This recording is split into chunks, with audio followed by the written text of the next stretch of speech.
The fantasy playoffs are here as we get set for week 14, week 13. Still has one game left, but regardless, fantasy playoffs are here. We are set to get you ready for those playoffs with our waiver wire Q&A for week number 14. Welcome on into the waiver wire Q&A. That's right here on the FanDuel Facebook, YouTube, Twitch, and Periscope channels where you can ask your questions for today to get those waivers set. If you are still alive, if you are not, there's always DFS over on FanDuel.com. My name is Jim Sanas. I am a senior writer and analyst for numberFire.com. Joined here, as always, by JJ Zacharias, an editor-in-chief of numberFire and FanDuel. JJ, happy playoff season to you. How are you doing today? I'm good. I'm glad it's the playoffs because now I can take my bad teams and just forget about them for a while, forever in some cases. Yeah. But yeah, I'm excited for the playoffs. We got some interesting storylines going on. Jalen Hurts is now the starting quarterback for the Philadelphia Eagles, which I don't think is that big of a surprise, but it's definitely got some fantasy implications. Yeah, it definitely does. Let's start things out there by talking about the implications here. Jalen Hurts starting out for the Philadelphia Eagles. He'll make his first start in week number 14 against a pretty frisky Saints defense. That game is in Philadelphia, which could help out a little bit. But JJ, what are your thoughts on this transition? Let's talk first about Hurts himself. Is Hurts fantasy relevant now as a starter for this team? He might be. This week I would not be playing him against the Saints. The Saints haven't given up a QB1 top 12 performance since week 5. They've really turned it around defensively. They were sort of a defense to attack earlier in the season, but we entered the year assuming they would be pretty good defensively, so we didn't really utilize that many players against the Saints to start the year. Then there was like a 2 to 3 week period where we were attacking them, and now we're back to not wanting to attack them because they've been really strong defensively. And then, on top of that, they've been efficient with Taysom Hill, but they're also running the ball more with Taysom Hill. And so that just makes it a really, really tough matchup in general. But with Jalen Hurts, the upside there is that he runs the ball, and he can run the ball. He had like 1,300 rushing yards his senior year at Oklahoma. But against the Packers last week, 5 carries, 29 yards in limited action, because Carson Wentz started that game. I do have some sincere worries about someone like Miles Sanders, where, we already had some worries with him because Jordan Howard was inexplicably getting work in that backfield this past week. But Sanders, I think that he might take a dip in target share as a result of this because you have a mobile quarterback, one that might escape the pocket instead of dumping it off to his running back.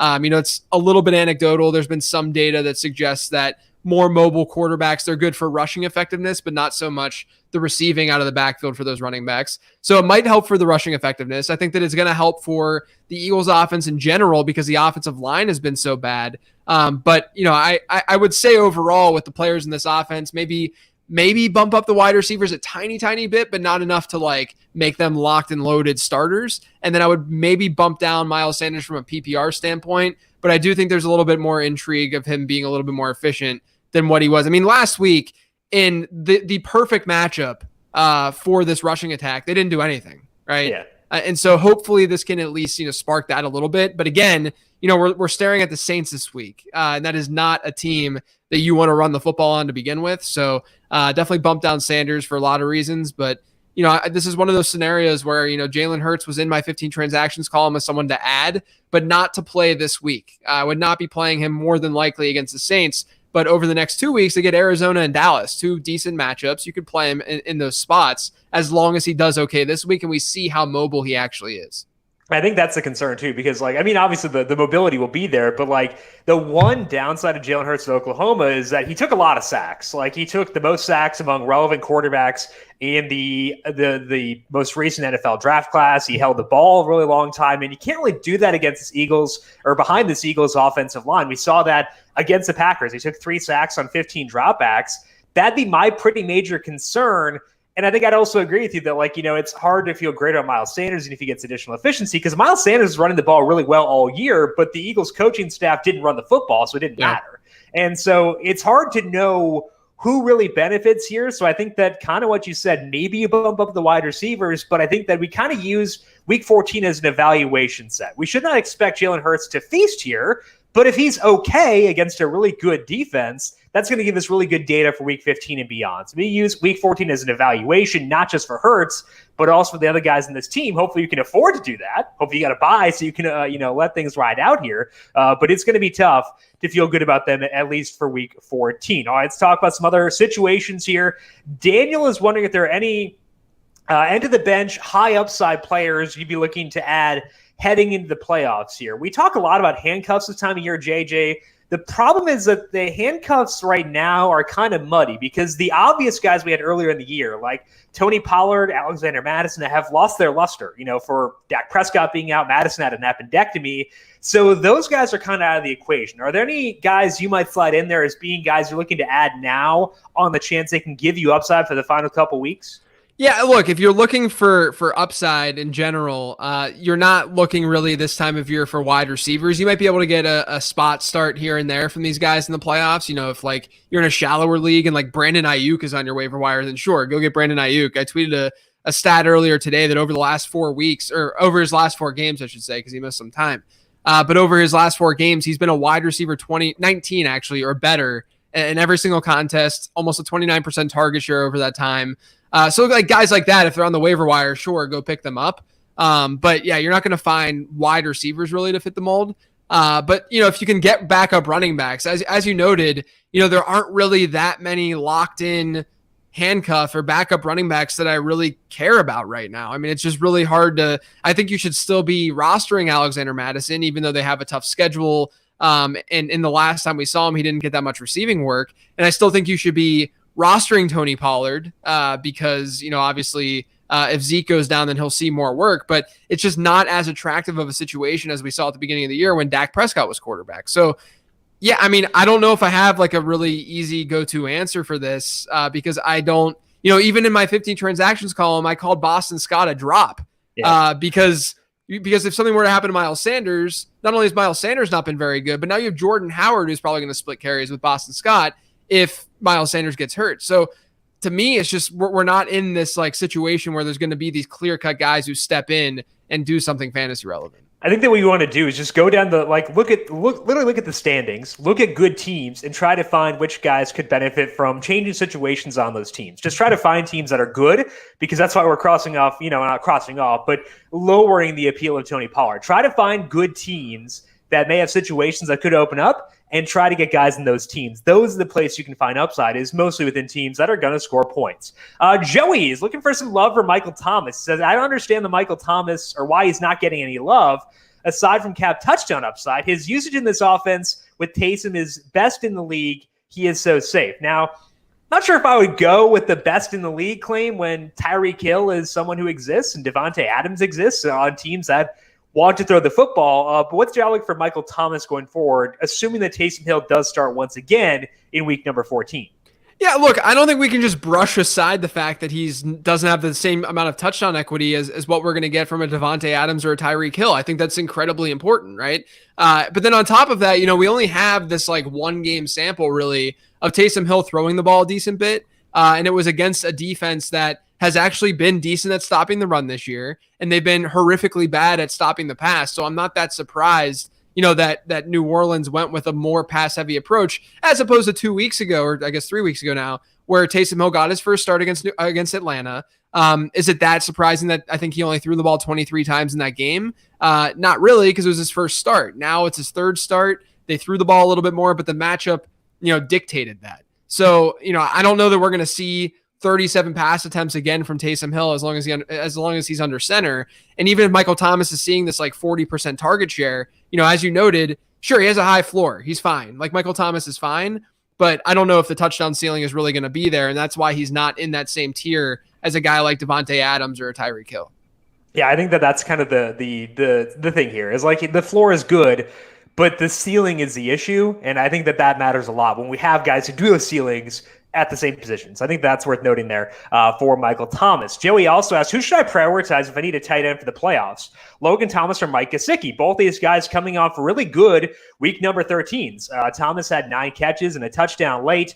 Gesicki finally got some chemistry with Tua Tagovailoa. Between those two, who do you think is better for the final 3 weeks?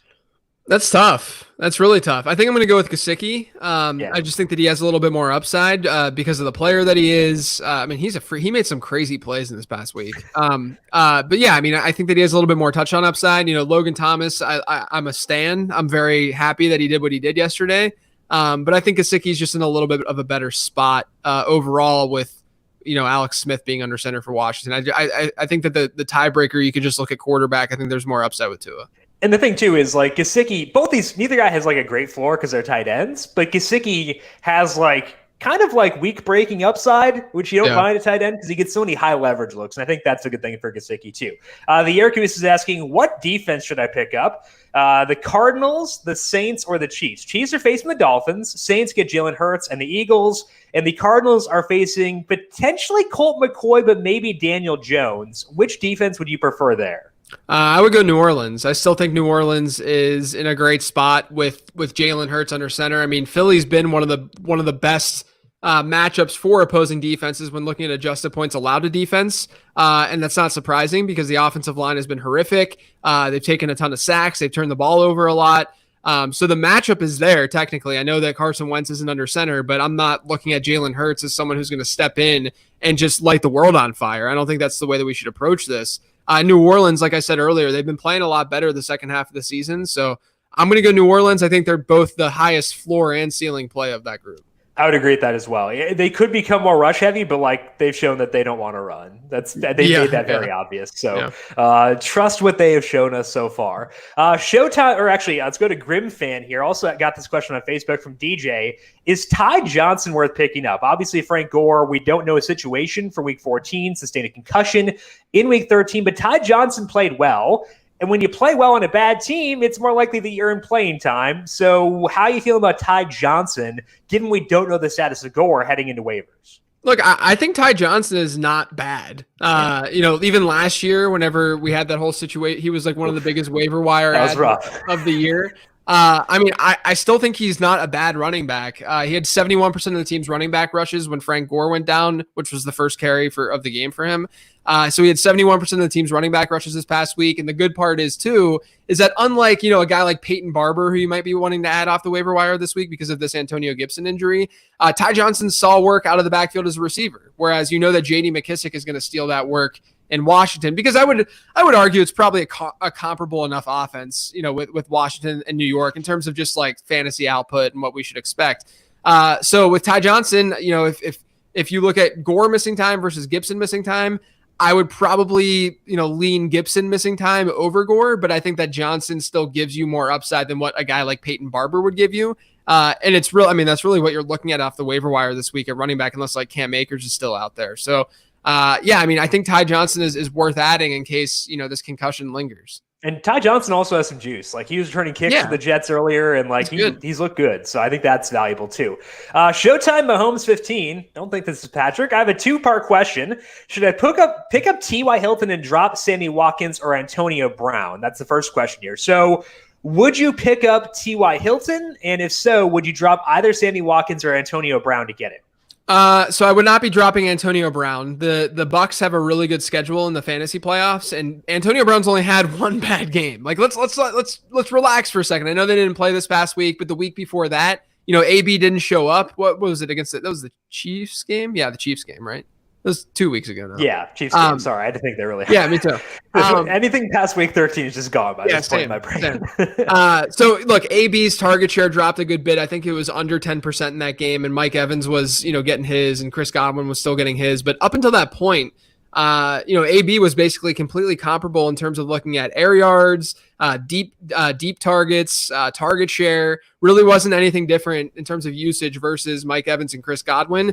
Bad games happen. That's just going to happen. It's not like it's crazy. I'm not putting AB ahead of Mike Evans and Chris Godwin. I'm just saying he has been usable. And then Tampa Bay gets a really good schedule in the playoffs, so I'm not dropping AB. But Sammy Watkins versus T.Y. Hilton I think is interesting. I think you're going to get more usability from T.Y. Hilton than you will Sammy Watkins, because over the next 2 weeks for Indianapolis, they get Vegas and then they get and then they get the Houston. So Houston, the team that they just destroyed, and T.Y. Hilton just destroyed, you get him in week 15, and then you get Vegas this week, which is a plus matchup. you could realistically plug him in. This week he's probably more of like a wide receiver 3, high-end wide receiver 4, just because of what he's done throughout the season. But when he faces Houston again, I think he's a wide receiver 3, just because of the matchup and what he was able to do this past week. So I think both T.Y. Hilton and Michael Pittman, if any of you are thinking about dropping Michael Pittman, because of that schedule, they should still be rostered. Yeah, T.Y. Hilton's shown a lot more upside recently. He's had 7 deep targets the past 3 games, which is a pretty good number. So definitely trending up, which is a good thing for sure. The other question here from Fake Patrick is they have Washington, the Vikings, Cowboys, and Browns on waivers. Which defense should they be looking up here? Washington, I actually don't know who they're facing. That's fine. I can. Well, actually, the Browns in Week 14 get Baltimore. Yeah. So what you need to do, though, is add the Browns defense, because not only have they been playing fine, but they get both New York teams in weeks 15 and 16. And then this week, I can't remember these matchups off the top of my head, but okay. So let me get these for you. Minnesota is facing Tampa Bay. That's a pretty tough spot. Yeah, we're not.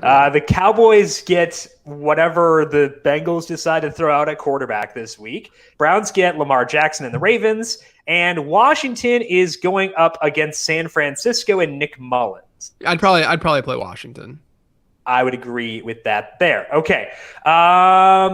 Grim Fan is asking, should I continue running with Jacobi Myers? Running is a funny word there because that's all the Patriots are doing right now. What would you do with Jacobi Myers if you had him? I mean, it depends on who you would be playing over him, but I don't think that he's a locked-in starter. He's sort of in the same... Honestly, if you want a comp for Michael Thomas, it's Jacobi Myers. A massive target share in an offense that's not throwing the ball that much. I mean, it's obviously different because they're throwing it even less than New Orleans is. But yeah, I mean, Jacobi Myers is seeing a great target share week in and week out, but it doesn't matter because they're throwing for fewer than 100 yards a week. So that's why you can't throw Jacobi Myers into your lineup blindly. If there's a clear spot where there's going to be a negative game script for New England, which I don't know if that's going to exist, where it's that obvious, that's when you can maybe play Jacobi Myers and feel confident in it. But right now, I mean, Cam Newton's coming off back-to-back games with under 100 yards passing. How can you trust any wide receiver in an offense like that? I don't know, especially in week 14 in the fantasy playoffs. So, right now he's still rosterable because of his target share, but I think he should be on your bench. And they might throw more against the Rams, but they're probably not going to throw more well. I don't know if that's the right way to phrase that, but that's the roughest matchup for wide receivers. I mean, it's just not a good spot. So it's a tough situation for sure for Jacobi Myers. Let's get a question here over on Periscope from Rocky. Is Adrian Peterson a decent pickup to replace Antonio Gibson if he is out? Now, the issue here is that DeAndre Swift, hopefully, seems likely to return this week. So would you be adding Adrian Peterson or looking to guys like Ty Johnson instead? Yeah, I mean, so if you look at, this is a good spot for Detroit because they're playing Green Bay this week, and you can definitely run on Green Bay. And it was also good with Detroit this past week. They finally got back to their 2019 ways, and they were throwing it deep, which is something we haven't seen as much this year. And it just so happened to occur when Darrell Bevell took over as head coach, which I don't think is just a coincidence. So that's good because it's going to open things up a little bit for the offense to score a little bit more points. And that's probably why, AP was fine this past week. But yeah, I mean, look, if we know for sure that DeAndre Swift is out, I think Peterson might be the play over those other guys. We just have to sort of wait and see. I wouldn't be, I would definitely be playing Peterson over a Peyton Barber type. Yeah. And then, if you're looking at Ty Johnson versus him, I think Johnson in a PPR format probably, maybe Peterson in more of a standard league. That's probably my answer. I know that's kind of a cheap way of answering it, but it just seems to make sense. Yeah, it does matter based on the league, so I think that makes sense. From Twitch, Team Each 100 is asking, they've got Josh Allen against the Steelers, and it scares them this week. Stafford is in a shootout at home, and that's enticing, especially if Kenny Golladay is back. So would you stick with Josh Allen, the guy who got you to the playoffs, or would you stream with Matthew Stafford in what is probably a better situation, given that they are in a dome as well?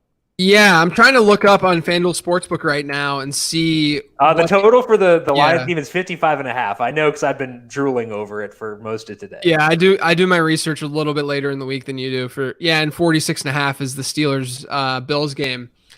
I mean, I think that it's risky. Josh Allen has the floor, the rushing floor, and the Steelers defense, guys, it's good. Don't get me wrong; they can generate a ton of pressure. But no Bud Dupree. Obviously Devin Bush is out. He's been out.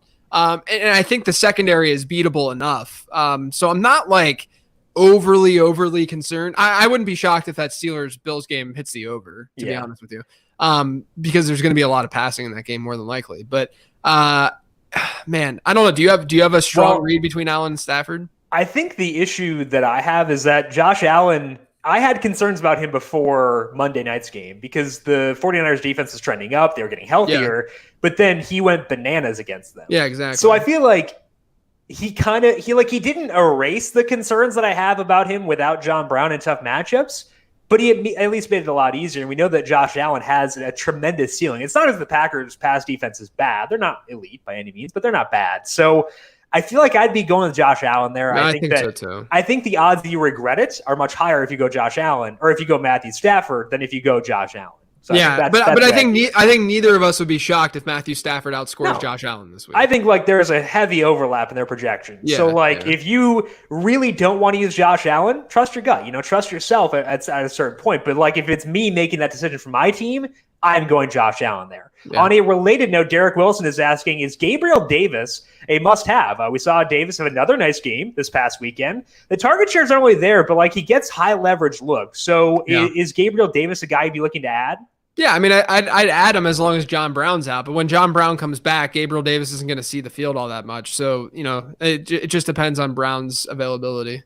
Yeah, I think that all three receivers on the Bills are currently very viable, they're just a fun offense. They understand football. Brian Daboll just loves to throw it, and I love him for it. Yeah. Francis, Taysom versus Jalen for the playoffs, assuming both are starters throughout. So we're assuming here no Drew Brees. Would you go Taysom Hill or Jalen Hurts there? Definitely Taysom. Taysom. Yeah, we've already seen him be a QB1 very easily in fantasy since he became starter. So I would definitely go that way. And we also know that the context is a lot better. The situation is a lot better for Taysom Hill. It's not like Carson Wentz is not the only issue with the Eagles. And I think that's worth noting here too.